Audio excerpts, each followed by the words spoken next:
returns. So that's why I think this year maybe some of the VCs are still earning money, but a lot of retail investors, I have to say, 90% of retail investors are actually losing money. So, so what worked this year? We just need to find a good deal and get into the project at a very early stage, like seed round, cornerstone round, or private round. So that worked this year. But I don't think this will still work in the future because I'm pretty sure we are done with ICO. So we are looking to a different stuff as a VC. So we're always trying to find the opportunities. Right now we are looking to the security tokens, which I believe next year can be a great stuff that you guys all need to be careful of. Yeah. So I mean, that's a very interesting point on believing that ICOs are dead and moving over to STOs. I'm fairly familiar with STOs as well, so I'm an advisor on a project called Polymath, which is one of the top STO companies globally. But why don't we stay on the topic and hear your thoughts on, do you think STOs, or do you think ICOs are dead, and do you think STOs are the future? I think a lot of people who went into ICOs, a lot of consultants who became consultants in 2017, ICO is the next level for venture capital.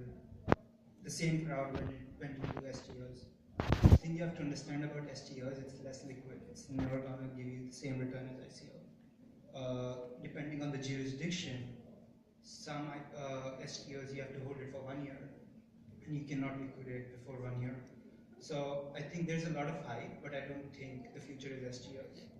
And it looks awesome, like, oh, it's 24/7 tradable, but you have to see there's an underlying regulatory framework that you cannot bypass.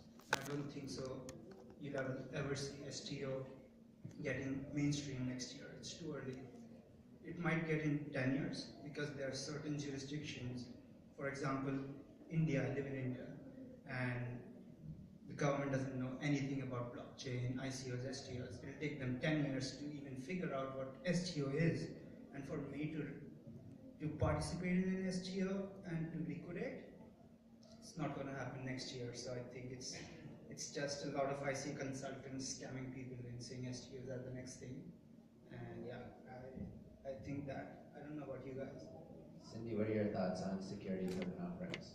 I think that the real question we should be asking is how can fundraising models be adapted even more to align the interests of investors as well as founders? And I don't think ICOs or SEOs necessarily answer that to the best extent. And I think it's actually the role of funds as well as the so-called consultants to help these ICOs build new frameworks. And I think companies like Harbor are doing that. They're building new kind of frameworks for how to raise an STO or how best to start investing. And I think what we do with our projects too is we think about how their project can actually capture the value that they're creating, and that might not necessarily be through an ICO where the purpose of the ICO isn't necessarily for the value of the project to accrue to the token, and we want to build investment models that actually encourage founders to strive to raise the next round, and that might also not look like the VC model as we see now. As you were saying, a lot of the fundraising has turned from retail to institutional very quickly over the past year, and I think that model might also not work forever, like you said, because investing at seed rounds is so extremely much more risky, and a lot of these projects are failed, and investors are not going to want to come back to these projects. But yeah, I think the question around STOs and ICOs is whether or not these tokens will actually accrue in value, and I think that's how we should see it.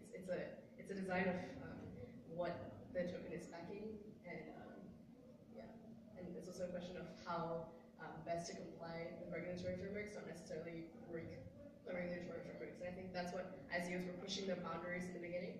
STOs definitely will too. But I think the best option of moving forward will be one that aligns interests of both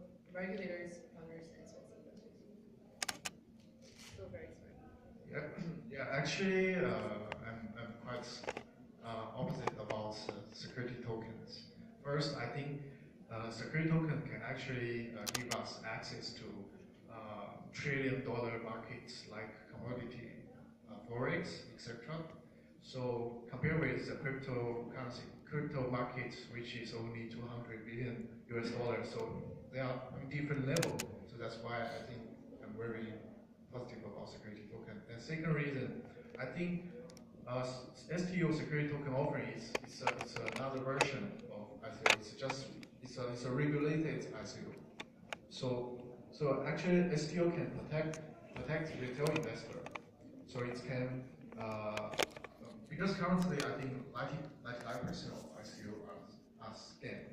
So those people are just trying to steal money from retail investor, and the STO can definitely help us and to protect the retail investor.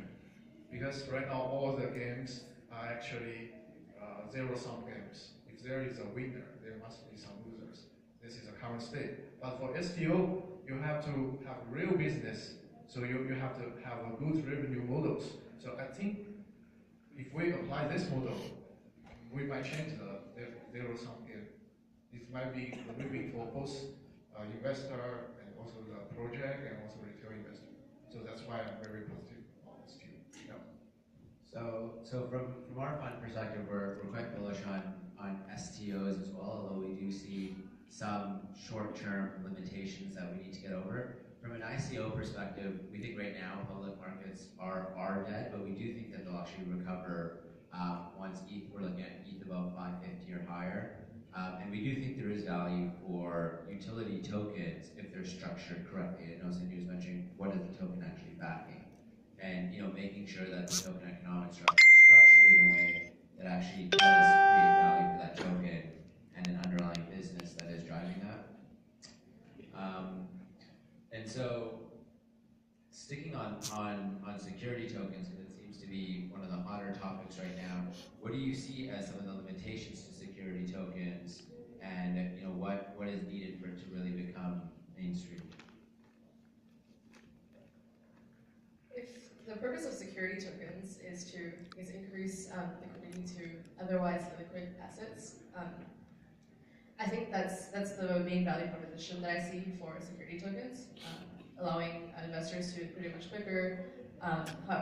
But I don't know. I don't see. I think it might be difficult for that access to become commonplace, as commonplace as that liquidity as it is for that liquidity to be built, right? Because like we said, there's a lot of regulatory uncertainty about the frameworks under which STOs are being built, and so I don't think that, like you said, I'm actually more bearish on STOs than you guys are, because I believe that the liquidity that is the main value proposition of STOs will be extremely difficult to build because of the regulatory uncertainty around STO frameworks.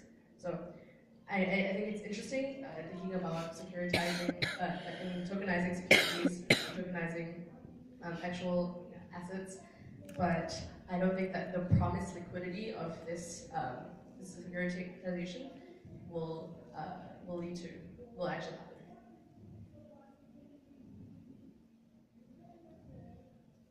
I'm not bullish on STOs, totally, because if you try to, let's say, digitize and tokenize this building, who's going to be a buyer? They say, okay, you'll get trillions of dollars of liquidity. It's not possible. There is no framework around the regulatory body, is nothing. So what projects are talking about is you buy a building and you tokenize that. Real world assets. Trust token, for example, Harbor, for example, they're just building it right now.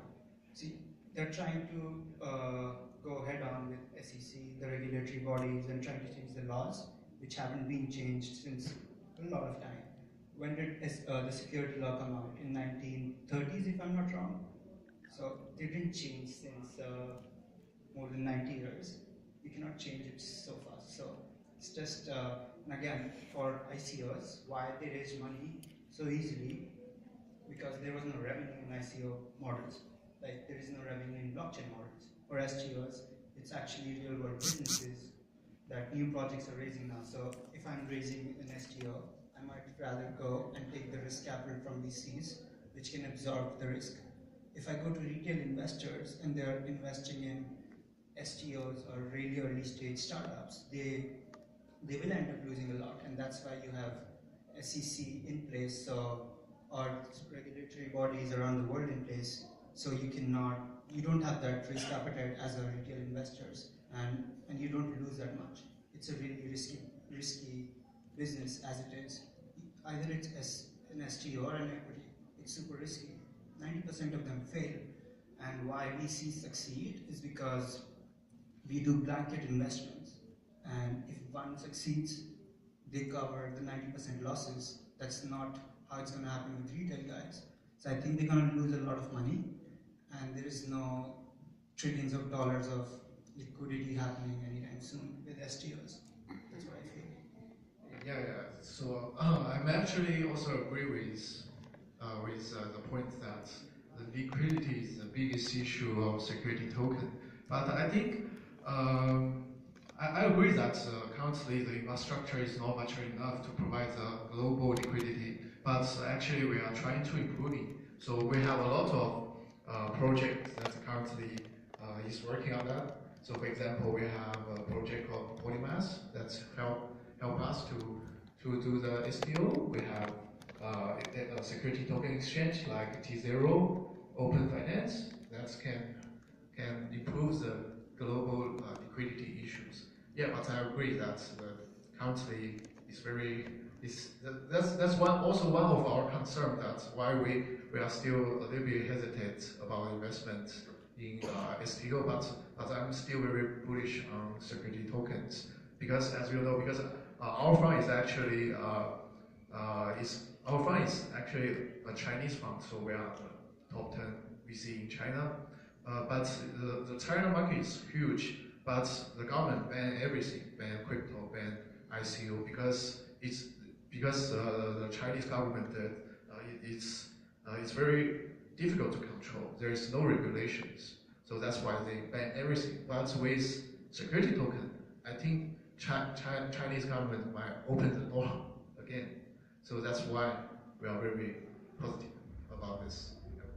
So I'm going to jump in here as well on my thoughts with security tokens. So there's a couple different parts, right? So there's one where you could essentially tokenize equity of businesses and they might have better liquidity. You might be able to have more investors come in and reduce your cost of actually raising that capital cross-border because you're essentially programming into the token the regulatory frameworks. And so typically, say you were to spend $50,000 on lawyers for different countries to hit the regulation, you could actually program a lot of that into the token and reduce your costs of legal by maybe 90% to go to each of those countries to raise money. And now instead of raising from 2 or 3 countries, maybe you raise from 10, right? And so that is one of the benefits. On the point of tokenizing a building, so typically with malls, I used to work with a number of Canadian pensions and I've seen their portfolios. They actually buy properties like malls and they might own 20% of a mall and things like that. Maybe there's a case to tokenize the debt side and actually be able to have, instead of 5 investors or 3 investors owning a mall, maybe 50 or 100 in them, easier to liquidate. Potentially, I think that's further out. But that happens usually. If I need to buy a building or a land, I need to go and register with local authorities. And that's not going to happen overnight with STOs. No, of course. I think it's a long-term thing for sure, especially around tokenizing debt, which is a conversation that's probably not happening as much from the STO conversation. But I just need to add one more thing. Like he said, STOs are gonna safeguard the retail investors because you have accountability. After the 2008 crash, there was a huge spike in Chinese companies going public in US, in Nasdaq. And what turns out, if retail investors were investing at $1, it used to go at $30. It was like literally all coins. And they were using this loophole in the system to buying existing companies listed on Nasdaq and list the Chinese company there via the loophole. And the problem with Chinese companies there was they were telling that, oh, we did $200 million in sales in China and they were saying, and they were telling SEC we did that, and the stock price was going with that information. But the thing about China is that it wasn't really happening. So there's this really, if you guys watch Netflix, you should go and watch China Hustle, this really good documentary on how they defrauded the equity side, the Nasdaq listed stocks, and SEC didn't do anything. And now, in 2017, they're like 1 trillion worth of stocks, Chinese stocks, which are they're worthless, and they're still trading on wrong information. So I think we haven't solved that part till now. And looking at STOs, you'll see more frauds happening, because this is just one example of China, but imagine a lot of penny stocks in trading on Nasdaq. Now it will trade on the BAT, the new exchange by Nasdaq. So I think there's a lot of things that we need to solve. We are just overestimating it. In 2019, it's going to take 10-20 years. It's just too early. So yeah, I mean, I don't think it'll be 1 year. I think it's, we're going to make progress.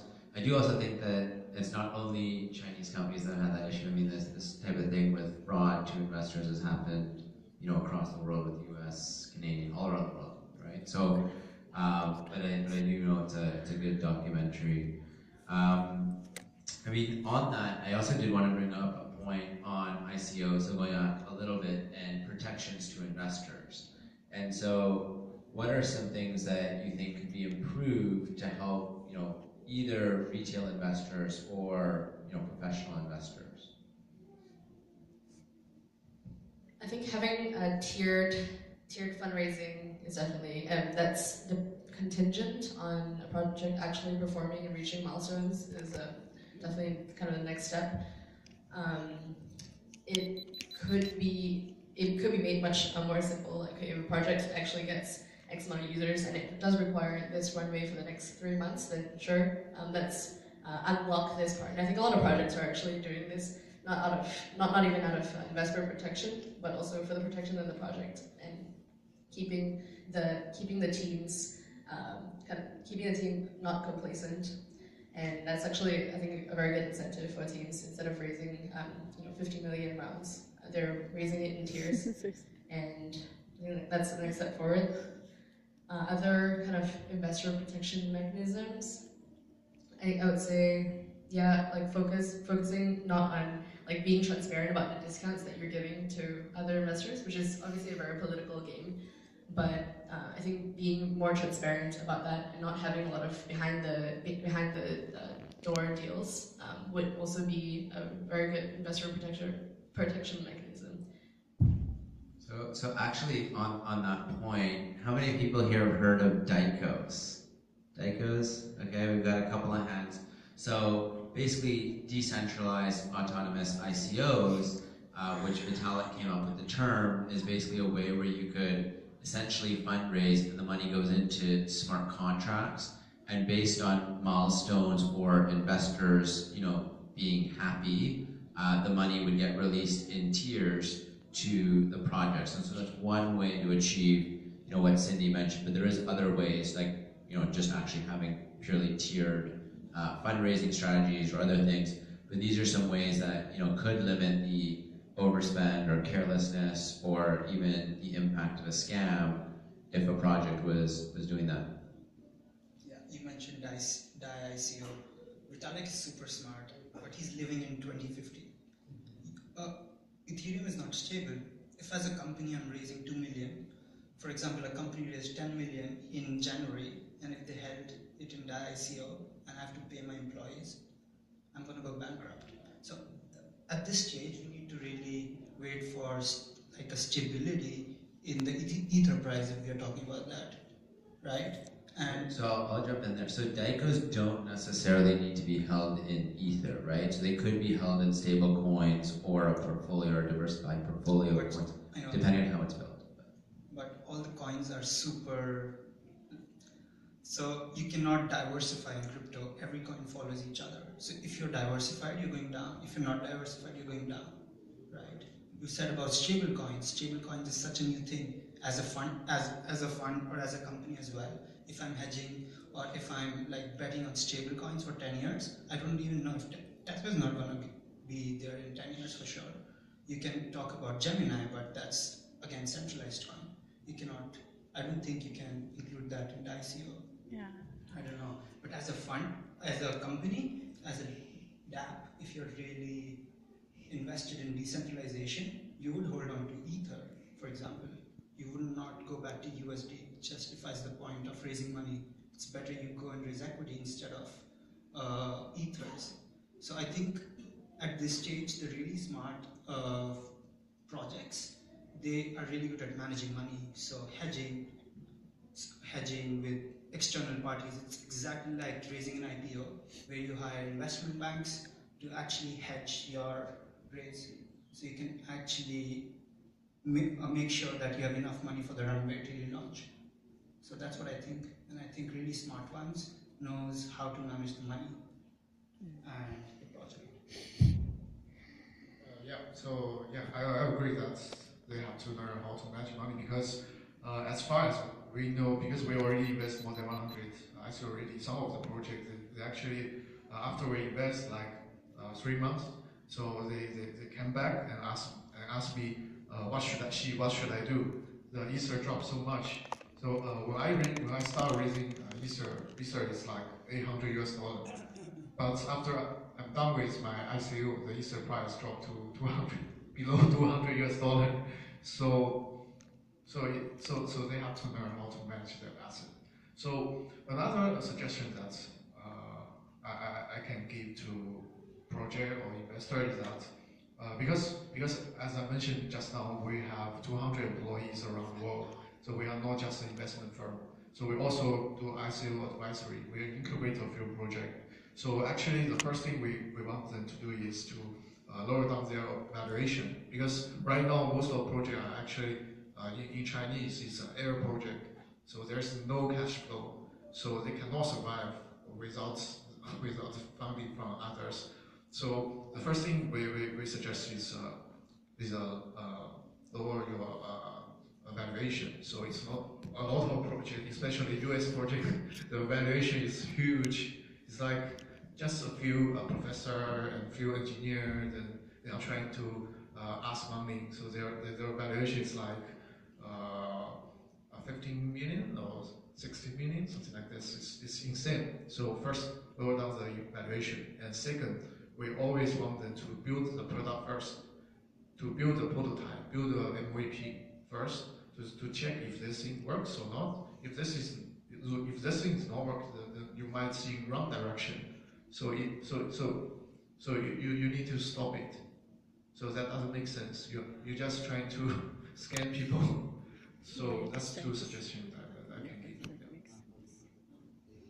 Okay, so let's have one more question before we open it up to the audience to ask questions. And so it's for Cindy to start. So you're a partner at 256 Ventures, and you've advised, SoftBank in Korea and ID8 Investments in China. And so you've kind of seen how it varies across Southeast Asia, and I'm sure across the world. And so, what are your thoughts on blockchain projects abroad versus, say, in Southeast Asia? I think the Southeast Asian projects I've seen mostly came from Singapore, and I generally think that Singaporean projects are much more focused on not technically the infrastructure, not infrastructure and building on blockchain infrastructure, but on building out actual use cases. Like for instance, Sparrow Exchange, Kyber Network, PunDX, which is not out of Singapore, but let's say Omizigo, they all focus more on building user cases, and they're not just building infrastructure so that developers will come. And I think Singaporean and Southeast Asian projects, in terms of valuation, tend to be lower than projects in China or the US. And I think that's also why a lot of investors are coming over to Singapore to scout for low valuation projects. And yeah, I think projects in Singapore also tend to be very well researched. They have professors from NUS, which is one of the best cryptography departments in the world. usually advising, and a lot of the Singaporean projects are coming out of that department. Alloy from Kyber Network, for instance. And I think that tends to be kind of the average project you see in Singapore, whereas projects overseas, in China and the US, the distribution is much larger in terms of quality, in terms of the level of research that's gone in. And so I think the variation is much less in Singapore. The average quality of projects is higher, average valuation is lower, and they're much more focused on building use cases as opposed to the infrastructure underneath. Which I also think is important to invest in, but I always believe that it's more important to actually figure out use cases first and build specific infrastructure for that use case, as opposed to going the other way around, building out, like let's say, thinking about scalability, like okay, we're gonna build side chains for Ethereum now, but I think it's better to think about it in terms of, okay, I have a company that's looking to issue microloans, and we need hyperfast, faster transaction times. And the problem with that is you're thinking about it from the user perspective, and I always think that it's better to actually not create a problem and try to solve it with blockchain infrastructure. It's better to actually look at it like from above as opposed to from bottom up. So I think that's the case in Southeast Asia tends to be more from the user. So. Perfect. I mean, I think that's valuable insights. Why don't we open it up to questions now from the audience? We've got 2 mics in the middle where you can come up and I can share my mic. Do we have any questions? All right, so we've got a couple. Let's start with the back, actually.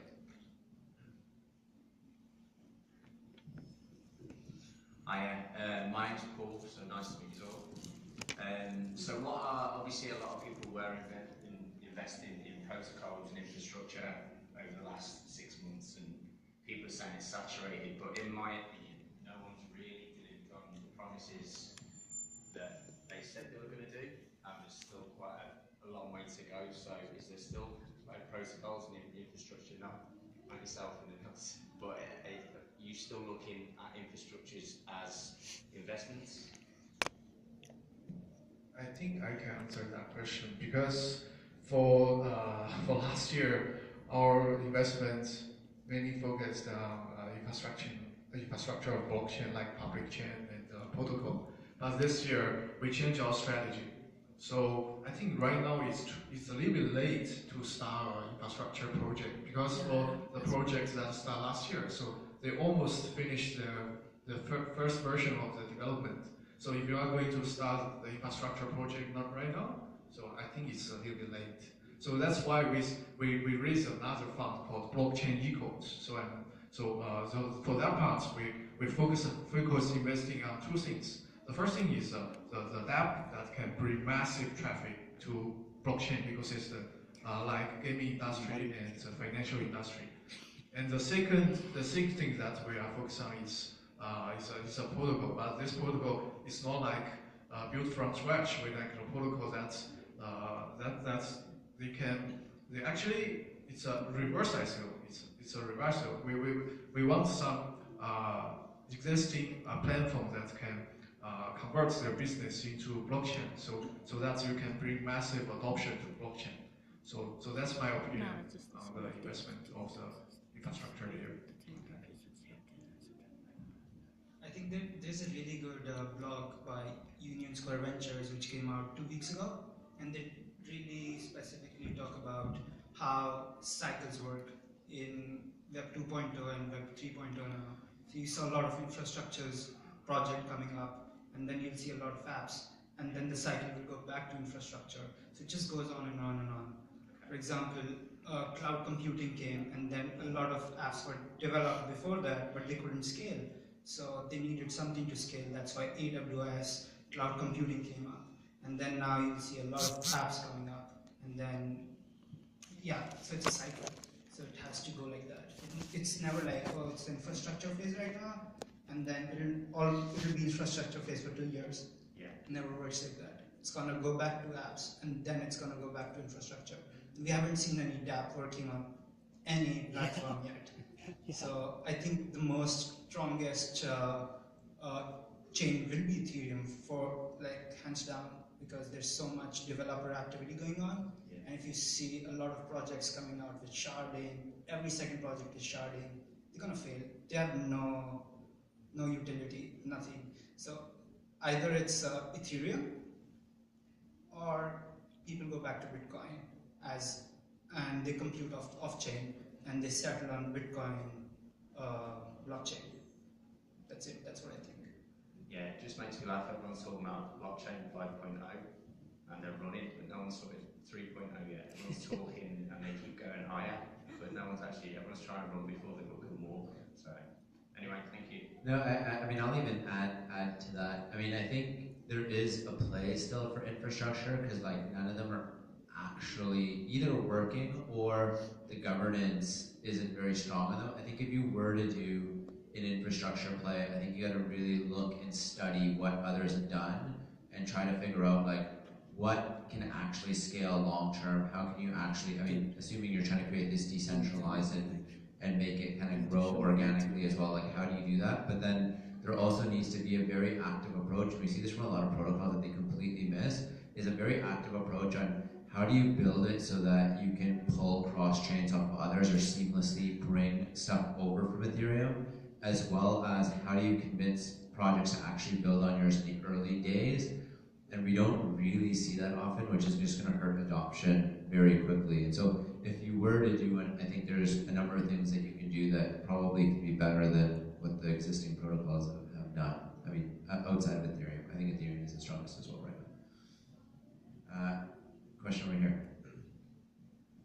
So very good discussions on ICOs, interesting insights on STOs, and we even touched the subject of reverse ICOs. But since we're discussing future venture capital, I think there's one point that one subject that we might have missed or we did not highlight. That is the opportunities for investing in blockchain projects or businesses that are raising funds in traditional manner or who are not that are not doing ICOs. The likes of Earn.com, CryptoKitties, or projects like Everpedia or Ono that are running on EOS. Is there any appetite for your funds or for your venture capital firms to invest in this kind of projects? You mean equity? Yeah, I mean investing in blockchain projects who are not doing an ICO or STO or. Of course, we do that. So that's purely equity play. In let's say we're right now investing in a layer 2 solution, which is purely equity, no tokens. Somewhat, if take for example Lightning, it has no ICO. It doesn't require tokens. It just scales Bitcoin using Bitcoin as a payment network. So that's what you're going to see, and that's what's going to scale. Tokens shouldn't be the start for any project. It should be the endpoint. For example, if you see the Dharma protocol, DARPAX, they're still figuring it out. If they have to do ICO, they'll do once they have a use case. For example, ICOs like, I don't know, like pick anyone. No one uses it. It's just for speculation, right? So I think these are going to die off, and people say, oh, there will be 1 million tokens, blah, blah. It's not going to happen.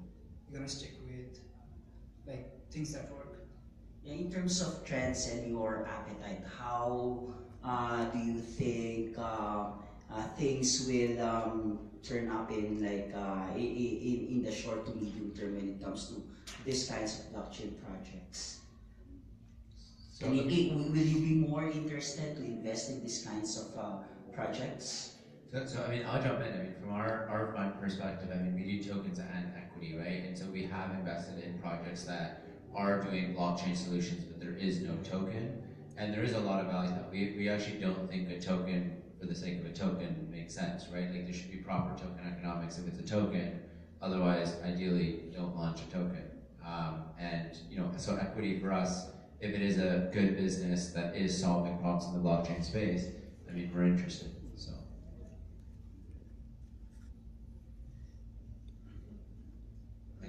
Another question? Go ahead. Hi, good afternoon. Earlier you guys were talking about valuation, and you were saying that in the West the valuations tend to be really high, while in Southeast Asia the valuations are lower. So if for a lot of blockchain related projects, it's a little too early to hammer down monetization and cash flows in order to understand your DCF. So what do you guys look for when you try to value a project? And for those of us who are involved in blockchain or cryptocurrency projects, what should we focus on when we approach VCs for investment? Is it adoption? Is it interoperability? A lot of buzzwords. But what are the metrics really that you guys look for? Thanks. I really like hearing projects talk about their actual go-to-market strategy, which I think a lot of projects actually never talk about. When projects discuss the actual depth of partnerships that they have, instead of just going and searching and saying, okay, we have partnerships with XYZ people, I don't think it's about the number of the partnerships. I think it's about the depth and the quality of the partnerships and how many leads that they can get. And also talking very clearly about how they are in terms of the metrics. Okay, we have 6 customers onboarded, but where are they currently in the pipeline? Where, you can say you have 1 million users, but, break that down. Number of users, potential clients, those are metrics that we look at a lot. We also, I guess, on a scale on the technical side, like we can't really look at the business metrics, right? It's more of we look really deeply at how secure the networks are. If it's a protocol project, we look very closely at how academic the team is, and if the team has a good balance of academic knowledge as well as business expertise. So we look at teams who are actually deeply technical enough to understand, who can understand and build and design, have very clear design intentions in a network. Like for instance, why did you choose to have these number of nodes, and what is the actual purpose, right?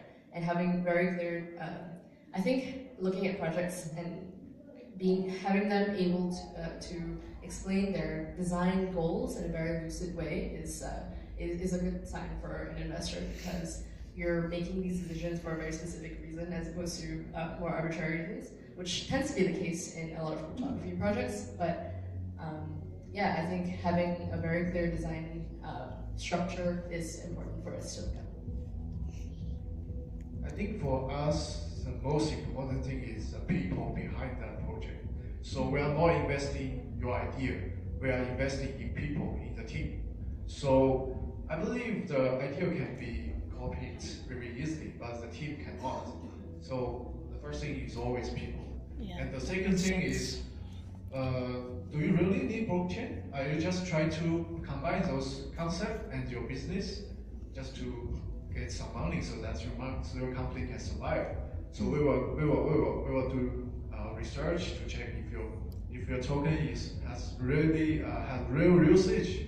For example, some of the projects said our token can be used for payment, but in reality, will you use your token for payment?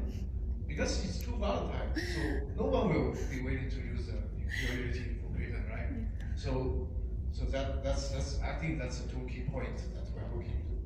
Yeah, so I actually agree with everything that they said, but on the premise of your question where you mentioned it's too early for monetization or discounted cash flows, we actually always ask for a discounted cash flow, and the reason is I know 100% of the time it's going to be wrong, okay? But the reason why I ask is it helps me to understand how you're looking at your business. What are your milestones? Because in your cash flow, it should be linked to your milestones. It'll also tell me how you're thinking through assumptions of the business. What are the different things that can happen that can go wrong? Like, what is the sensitivity? Like, I actually do care about that to help me understand how the business is thinking about their own business. And so I do actually also ask for that. How can you have discounted cash flow for Ethereum or Bitcoin? No, so if they're running an ICO, like I want to understand how they're going to make money. I want to understand how does that link over the next 2 years. Like, what is their cash flow projections? Yeah, but let's say a protocol will never have a cash flow projection. You can never have. There's nothing produced out of blockchain. So it's a totally different one. Either you're building an exchange or something, then you can have a discounted cash flow. But I think he's asking about the protocol or something which is building. Yeah. So I think Depending on the nature of the token, I think because a lot of them are just used as means of exchange and actually don't have usage, don't accrue value, you can't build DCS on that because then it would just be negative, probably.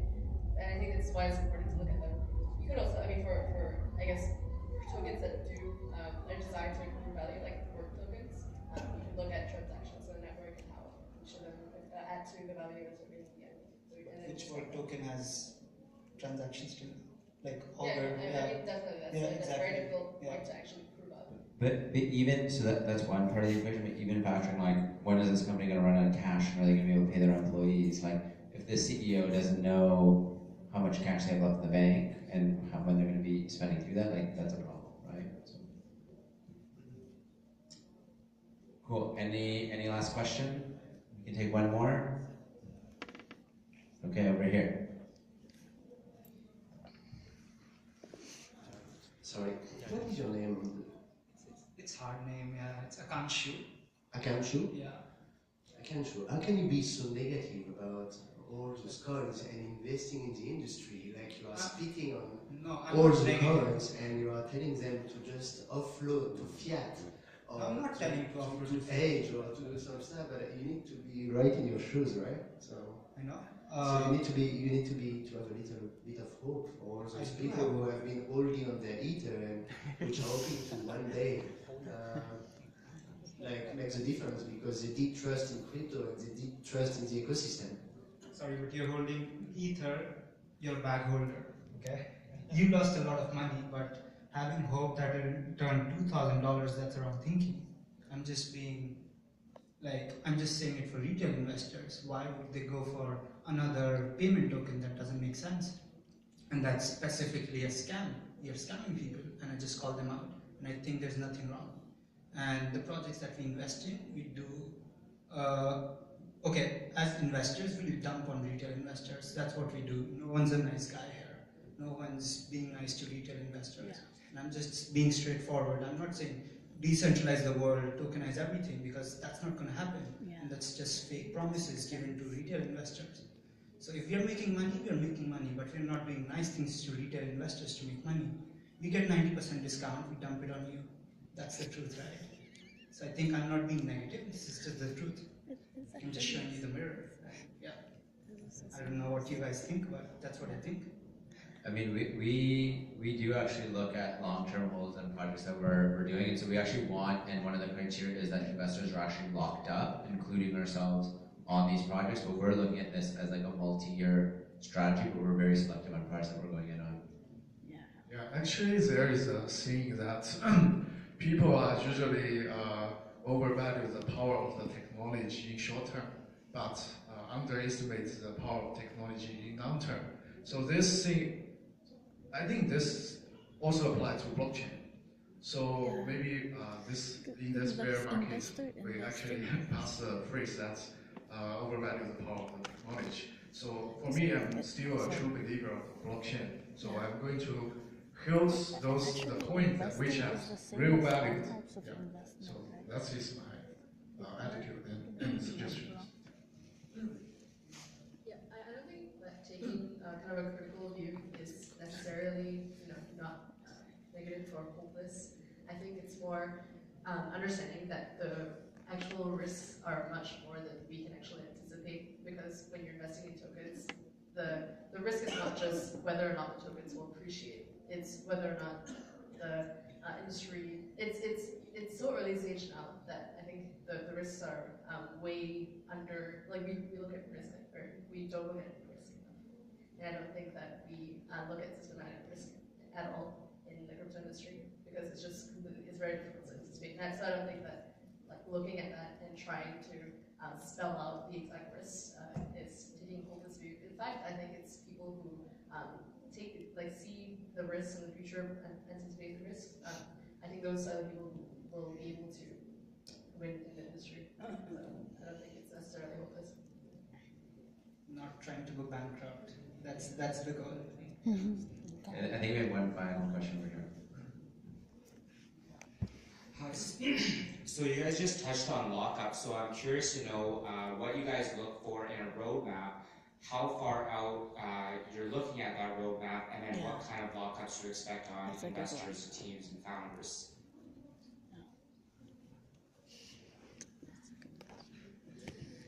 Do you guys have any thoughts on lockups, on teams, founders, investors?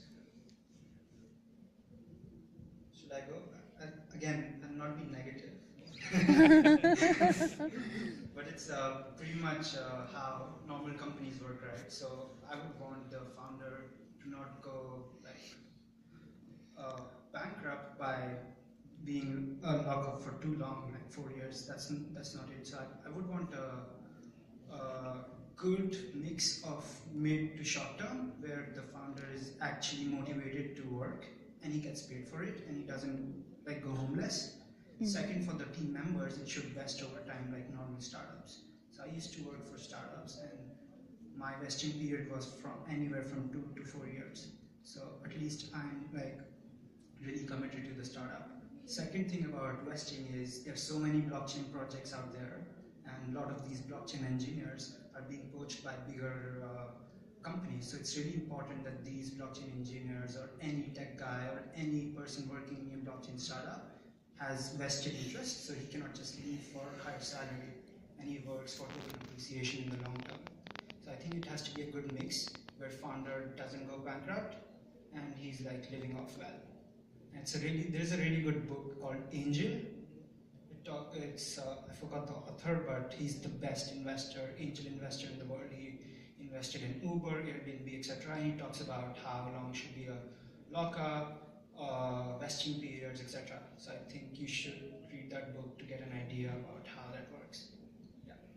Yeah, I mean, from our fund perspective, we kind of look at it as an entire system, right? And so if the founder lockups are too small, that means the investor-like lockups are likely smaller, which means there's way too many tokens going to hit the market too early. And so typically we're looking at a minimum of 24 to 30-month lockups on team, potentially longer on founders, but at least that.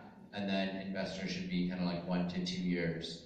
And so we want, and then there could be some that are unlocked based on principal, et cetera, in that first year. But we ideally don't want a ton of tokens hitting the market in very early days, because it needs to basically be linked to the velocity of the actual network. So as there's adoption of that network, tokens should get unlocked, but that velocity of the network should be able to sustain the actual unlocking of those tokens. Otherwise, you're gonna have a very, very big drop in the token. Yeah, actually, I can also add one more point about how to design your lockup and what you need to be careful about. Because we also, as I just mentioned, we also do ICO advisory. So we help them to design the token metrics. So one of the concerns that we very care about is the token metrics, the lockup. So when you design your lockup, you need to also be careful about what's your security supply. So after you unlock these tokens, how many tokens, how much tokens are going to the secondary market? Because if you unlock too much tokens, it's very hard for your market making team to stabilize the price. So you also need to take that into account. You need to work with your third party, maybe market making team to design your tokens. Even though it's a little bit sensitive, but I don't think it's a secret, because almost every good project have a market making team behind the screen. Absolutely. So thank you for that. And so that's the end of our questions, but I'll just have one final thing for our panelists. So share one sentence that you want the audience to take away from this panel or conference. Okay, for me, I just said just now, people always overvalue the power of technology in short time, but underestimate the power of technology in long time. Just find good coin and hold, then we will go to the moon. I think I would talk a bit more about the promise of crypto networks in particular, and why we're actually even looking into crypto. I think the most interesting thing is like programmable assets and being able to transfer value from person to another over the internet. I think that's pretty crazy. So I would say focus on the fundamentals and do overvalue technology in the beginning, but overvalue the development of technology, and focus on building actual use cases. Don't follow investors; they'll dump on you. Yeah, that's it. So be prudent, understand the risks, but blockchain technology is the future. We think as well a lot of crypto, or some cryptos, will do really well. So thank you so much for staying. Please give a round of applause to our panelists from around the world. Oh, go back.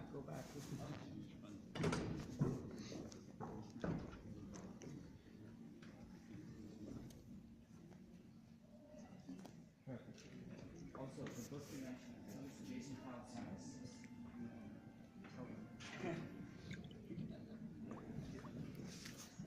Jason Calacanis. The book that he mentioned, Angel, the author is Jason Calacanis. Oh. If anyone wants to read it.